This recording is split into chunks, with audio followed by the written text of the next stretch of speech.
Football ইতিহাসে এমন দৃশ্য খুব কমই দেখা যায়। লিওনেল মেসির কর্নার কিক, আর সেই বল থেকেই আর্জেন্টিনার দুর্দান্ত গোল। সুইজারল্যান্ডের ডিফেন্স বুঝে ওঠার আগেই আঘাত হানে বিশ্ব চ্যাম্পিয়নরা। ম্যাচের শুরু থেকেই মেসির জাদুতে ছিল গতি, ছিল নিখুঁত পরিকল্পনা। কর্নার থেকে ভেসে আসা বল দারুণভাবে হেড করে জালে জর্ডান অ্যালেক্সিস ম্যাক অ্যালিস্টার, আর মুহূর্তেই উল্লাসে ফেটে পড়ে আর্জেন্টাইন সমর্থকরা। সুইজারল্যান্ড চেষ্টা করেছে ম্যাচে ফিরতে, বল দখলেও পিছিয়ে ছিল না। কিন্তু আর্জেন্টিনার রক্ষণভাগ ছিল অটল। একের পর এক আক্রমণ ঠেকিয়ে তারা ধরে রাখে লিড। অন্যদিকে মেসি শুধু গোলের সুযোগই তৈরি করেননি, পুরো ম্যাচ জুড়ে নিজের অভিজ্ঞতা আর অসাধারণ পাসিং দিয়ে দলকে নেতৃত্ব দিয়েছেন।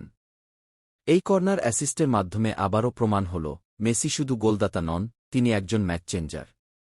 তার একটি স্পর্শ, একটি পাস কিংবা একটি কর্নার যেকোনো মুহূর্তে বদলে দিতে পারে ম্যাচের ভাগ্য। সামাজিক যোগাযোগ মাধ্যমে ইতোমধ্যেই ভাইরাল হয়ে গেছে এই গোলের ভিডিও। ফুটবলপ্রেমীরা বলছেন, বড় ম্যাচে মেসির জাদু এখনও আগের মতোই অটুট। আর্জেন্টিনা শেষ পর্যন্ত 1-0 ব্যবধানে এগিয়ে থেকে সেমিফাইনালের স্বপ্ন আরও উজ্জ্বল করেছে। আর মেসির কর্নার থেকে আসা এই গোল